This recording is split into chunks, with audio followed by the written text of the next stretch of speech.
하나님의 말씀으로 하루를 시작하는 여러분을 축복합니다. 여호수아 16장과 17장은 요셉의 자손들인 에브라임과 므낫세 지파가 땅을 분배받는 이야기를 우리에게 알려주고 있는데요. 17장 1절은 요단강 동편에서 분배를 받은 므낫세 반지파 사람들의 이야기를 소개하고 있어요. 므낫세 장남 마길이라는 사람은 용사였다. 그 용사였던 모습이 민수기 32장 39절 이렇게 이하를 보면 이들이 길르앗을 쳐서 또 아모리 족속을 징벌할 정도로 용맹했다는 그런 기록을 우리가 살펴볼 수 있습니다. 이들이 이제 길르앗과 바산을 받게 되었다고 하는데요. 요단 동편 땅을 분배받았다는 이야기예요. 2절부터 13절까지는 요단강 서편에 위치한 땅을 분배받았던 사람들의 이야기를 우리에게 알려주고 있는데 3절을 보니까 슬로보앗의 딸들이 땅 분배에 참여하는 모습을 우리에게 보여주고 있어요.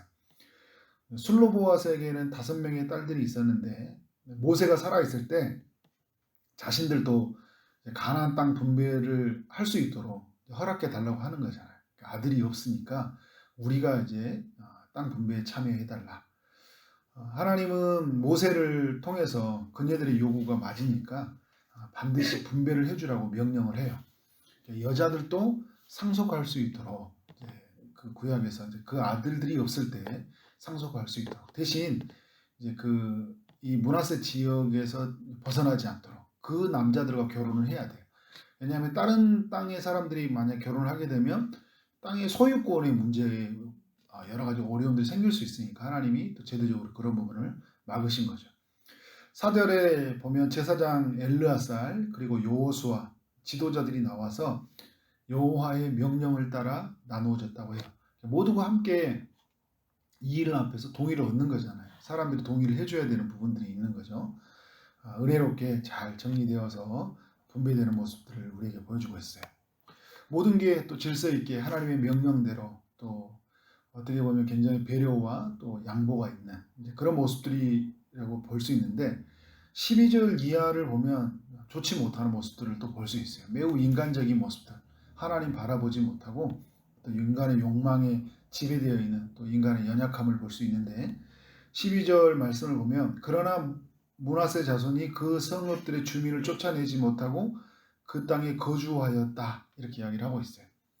11장에서는 이스라엘이 가사와 가드와 아스돗에 있는 그 아낙 자손들, 거인족들을 남겨두었다. 15장에서는 유다 자손이 여부스 족속을 남겨두었고 16장에서는 에브라임 지파가 게설에 거주하는 가나안 족속을 남겨두었고 17장에서는 므낫세 이 지파가 자신들의 분배하는 그 이 땅에 가나안 족속을 쫓아내지 못했다 이렇게 알려주고 있어요. 오늘 또 12절에서 므낫세 지파가 어떻게 쫓아내지 못했냐 보니까 그 가나안 족속이 결심하고 그 땅에 거주했다는 거예요. 이 말은 무슨 말이냐면 이 가나안 족속을 이제 쫓아내려고 이스라엘 백성이 왔잖아요. 가나안 족속이 발버둥 치고 안 나가려고 했다는 거예요. 마치 이제 막 거머리처럼 완전 탁 달라붙어가지고 나 절대 안 나가요. 피를 빨아먹고 있게 있듯이 안 나가려고 있는 거예요. 여러분이 이게 막 강하게 저항하면 막 죽기 살기로 달라붙고 난 절대 안 나가고 막 이런 사람들 있잖아요. 나 못 나가 하면서 그러면서 막 이렇게 강하게 저항을 하니까 이 므낫세 사람들이 포기해버려요. 너무 이렇게 우리 안에서 여러분 이게 죄의 세력도 그렇잖아요. 죄가 우리 안에서 강하게 우리에게 세력을 가지고 막 이게 발버둥 치면서 안 나가려고 하잖아요. 그러면 죄를 품고 어떤 면에서 한켠에 두고 살아가는 거예요. 안 되니까 내 힘대로 안 되니까 그래 그냥 살자. 이게 내 삶의 고통의 일부처럼 죄도 내 삶의 일부를 여기고 살아갈 수 있는 것처럼 이 므낫세 사람들이 쫓아내지 못하고 있는 모습을 우리가 보여주고 있어요. 유다는 나태함과 안일함 때문에 쫓아내지 못했고요. 에브라임은 자기들의 종을 삼으려는 것 때문에 자기들의 유익 때문에 쫓아내지 못했고 므낫세는 강하게 저항하는 것 때문에 쫓아내지 못해요. 이유가 많은 거죠. 죄가 우리의 삶 안에서 머무른 게 여러분 굉장히 다양하잖아요. 우리의 이제 어떤 죄성, 안일함과 나태함.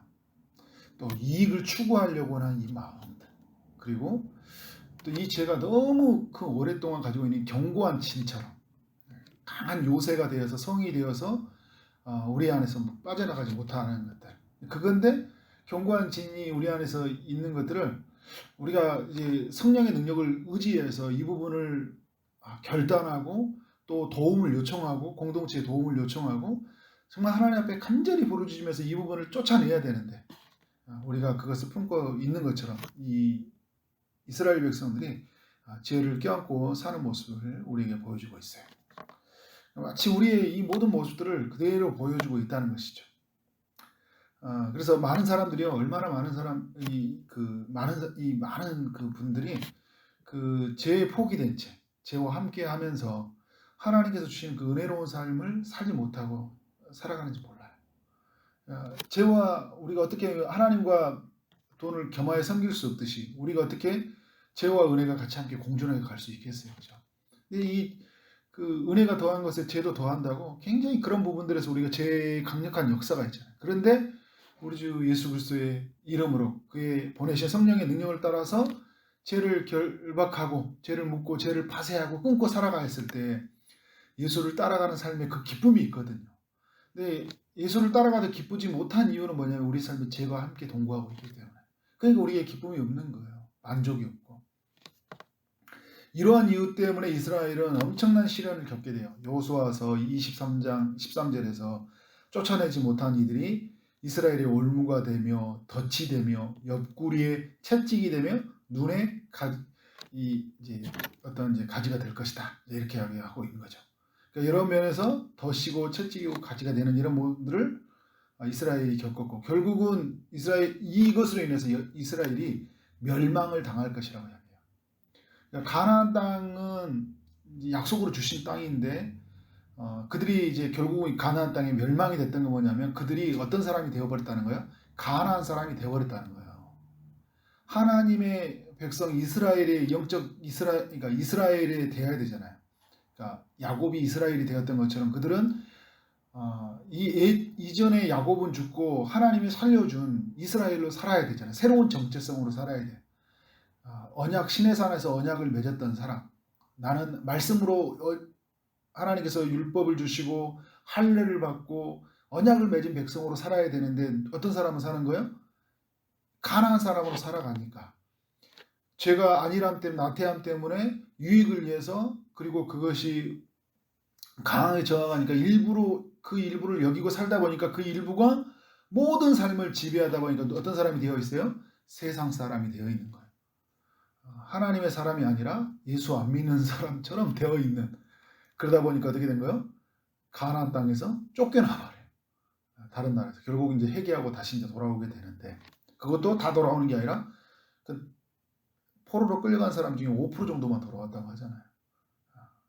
자기 죄를 깨닫고 돌아온 사람이 그렇게 많지가 않아요. 14절부터 18절까지 내용은 에브라임과 므낫세 지파들이 분배받은 땅이 적다고 또 요구하는 내용이에요.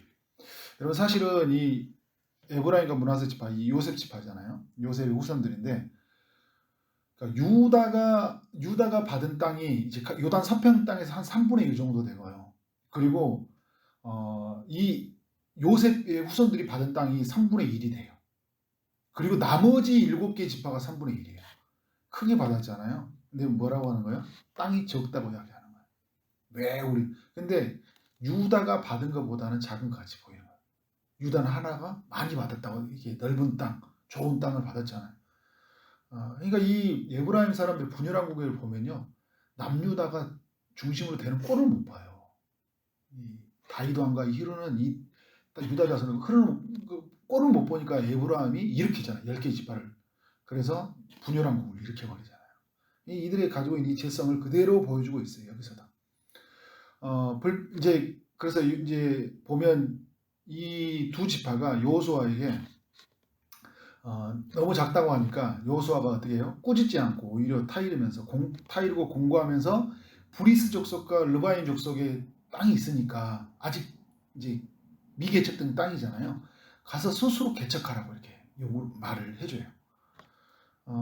그런데 여러분 이 요셉 지파가 어떻게 반응해요? 나는 그 당신의 요구대로 우리는 할 수 없어요. 왜냐하면 거기 거주하는 사람들이 거기는 너무 험한 곳이고 철병거가 있는 곳이다. 왜 보내려고 또 이런 곳에 보내냐고 하는 거예요. 난 못 가겠다는 거예요. 아니 좋은 데로 보내주지. 유다는 말을 쓰지 않았지만 다른 데는 좋은 데 보내주고 우리는 왜 이런 거냐. 근데 여러분 이게 다 어떻게 이루어졌어요? 제비뽑기로 이루어졌잖아요. 못마땅히 여기는 거예요. 그리고 뭐 제비뽑기로 이루어진 것들을 적게 여기고 또 하나님께서 또 이 요수아를 통해서 미개척된 땅을 가라고 하니까 또 불만스러운 이 모습들을 보여주고 있는 거예요. 그러니까 요수아가 너는 큰 민족이 될 것이다. 큰 권능이 있다. 그 산지도 내 것이 될 것이다. 끝까지 내 것이 될 것이다. 주님이 너를 도와주실 것이라고. 비록 철병거가 가질지라도 너희들이 이제 그들을 쫓아낼 것이라고 이제 약속을 주고 있는데도 불구하고 그들은 이제 강하게 거부하는 모습들을 보여주고 있어요. 말씀을 듣다 보니까 누구와 비교가 되는가요? 갈렙과 비교가 되잖아요. 나이가 많고 가는 곳이 험한 산지이고 안악 자손이 있지만 여호와께서 나와 함께 하시면 그들을 쫓아내겠습니다. 그 85세가 넘는 이 어르신이 그렇게 고백을 하는데도 불구하고 이 젊은 사람들, 이 사람들은 나이는요 다 가나안 땅에 사람들이 죽었기 때문에 40대 다 이하의 사람들이잖아요. 이런 젊고 힘있고 패기 있는 사람들이 그것은 험한 산지가 있고 철병거가 있어서 나는 못 가겠습니다 이렇게 뻗팅기고 있는 거예요. 마치 그 므낫세 안에서 가지고 있는 그 죄가 뻗팅기고 있는 것처럼 이들 안에 이런 불순종과 또 불신앙의 모습들이 그대로 드러나고 있는 것입니다. 삶의 근거가 하나님과 그의 약속과 그 하나님 함께 하심에 있지 않고 적들이 얼마나 크냐, 내가 무엇을 가졌느냐의 삶의 근거를 두고 있어요. 요수아서 이 17장이 우리에게 주는 교훈이 뭔가요? 하나님만 바라봐야 된다는 거예요. 17장 전체에 흐르는 이야기가 오늘 우리에게 교훈해 주고 있어요. 17장에 나타난 이야기들 속에 은혜가 있죠. 므낫세에게 주시는 은혜가 너무 커요. 슬로보아스의 딸들이 그 땅의 기업으로 받는 이야기들, 모든 것을 말씀대로 이제 결정해 주는 것이 은혜가 있어요. 그런데 죄가 너무 컸어요. 이 안 나가려고 이 발버둥을 치는 이 가나안 족속을 끝까지 진멸해 버리지 못하고 그 죄의 힘이 강하다 보니까 스스로 포기해 버리는 모습들을 보여주고 있고, 정말 이런 모습들을 보면서 하나님을 보지 못하고 있다. 그러니까 하나님을 보고 있다면 지금 이 죄의 세력에 대해서 어떻게 된가요? 내가 끝까지 멸해야 되겠다는 것들이 있는데 내 눈에 보이는 죄의 크기가 보이다 보니까, 그리고 이 죄에 무너져 있는 내 자신이 크게 보이니까 그것을 합리화시키고 그것을 삶의 일부로 받아들이는 그런 모습들을 보여주고 있어요. 그 땅을 분배받는 과정에서도 어떻게 해요? 하나님을 바라보지 못하고 있어요. 그러니까 이미 자기에게 넘치도록 많은 것을 주심에도 불구하고 부족한 것만 보이는 거예요. 하나님이 주신 걸 보이지 못하는 거예요. 내게 없는 것만 보이는 거예요. 그리고 주신다고 하는 것도 또 안 되는 것만 보이는 거예요. 없는 것만 보이고 안 되는 것만 봐요. 그러니까 아주 부정적인 게 아주 꽉 차 있어요. 안 된다. 뭐 이래서 안 된다. 철병거가 많아서 안 된다. 나는 못한다. 막 이렇게 있잖아요. 나는 못한다. 막 이렇게 하면서 계속 자기 자신과 예부의 사람들을 보고 하나님은 없는 이들을 모습을 보여주고 있어요. 오늘 여러분 우리는 어떤가요? 오늘 우리는 하나님을 보고 살아간가요? 우리의 삶 속에서 우리의 수많은 죄의 유혹이 있을 때 하나님만 바라보고 살아가고 있나요? 우리에게 주시는 정말 이 코로나 때 살아가면서 많은 것을 사실 없는 게 맞아요. 근데 우리 믿음의 사람들은 하나님이 주신 것을 보고 살아가야 되고 또 우리에게 하나님께서 요구하신 것을 보고 순종하고 살아가야 되는데 우리의 삶이 다른 것을 보고 살아가고 있지 않은가? 이 시대의 많은 사람들이 그런 모습들이 살아가는 이 시대 속에서 우리는 오직 하나님만 바라보길 주의 이름으로 축원합니다. 아멘. 기도하도록 하겠습니다. 하나님 아버지, 여호수아서 17장으로 우리에게 교훈하여 주시니 감사합니다. 죄를 다 끊지 못하는 므낫세 사람이 우리 안에 없는지를 살펴보게 하시니 감사합니다. 우리 안에 죄의 저항이 커서 포기한 채 살아가는 삶은 없는지 또 생각해 볼 수 있는 시간을 주셔서 감사합니다. 날마다 십자가 앞에 우리 자신을 부인하며 살아가기를 원합니다. 나는 죽고 예수 그리스도의 그 십자가의 능력으로 살아가는 삶이 되게 하여 주옵소서. 죄에서 날마다 승리하는 삶이 되게 하여 주옵소서. 보혈의 능력을 의지하면서 죄를 끊고 또 제 모든 우리에게 가지고 있는 권세가 그 예수 그리스도 이름 앞에 다 파쇄되고 그 이름의 능력으로 승리하는 삶을 살아갈 수 있도록 역사하여 주옵소서. 저에게 주신 것에 만족하게 하시고 싸우려 가는 적이 철병거로 무장하고 있고 험한 산지가 있지만 우리와 함께 하신 하나님으로 인해서 그 모든 것을 능히 승리할 수 있다고 선포하며 믿음의 삶을 살아갈 수 있도록 역사하여 주옵소서. 오늘도 주의 응답을 기다리는 이들이 많이 있습니다. 저들 가운데 찾아가 주옵소서. 육체의 아픔 중에 있는 성도님들에게 찾아가셔서 치유하시고 고쳐 주옵소서. 시험을 준비하고 취업을 준비하고 결혼을 준비하고 임신을 준비하고 출산을 준비하는 모든 성도님들을 축복하여 주옵소서. 오늘도 우리가 만나는 모든 사람들에게 주의 사랑이 흘러가길 원합니다. 또 오늘 우리에게 주어진 일 최선으로 감당하게 하시고 주님 섬기듯 섬김으로 말미암아 우리 가운데 하나님 나라가 이루어지는 기쁨을 경험할 수 있도록 역사하여 주옵소서. 오늘 우리를 축복의 통로로 은혜의 통로로 사용하신 하나님께 모든 영광을 올려드리며 예수 그리스도 이름으로 기도를 사옵나이다. 아멘.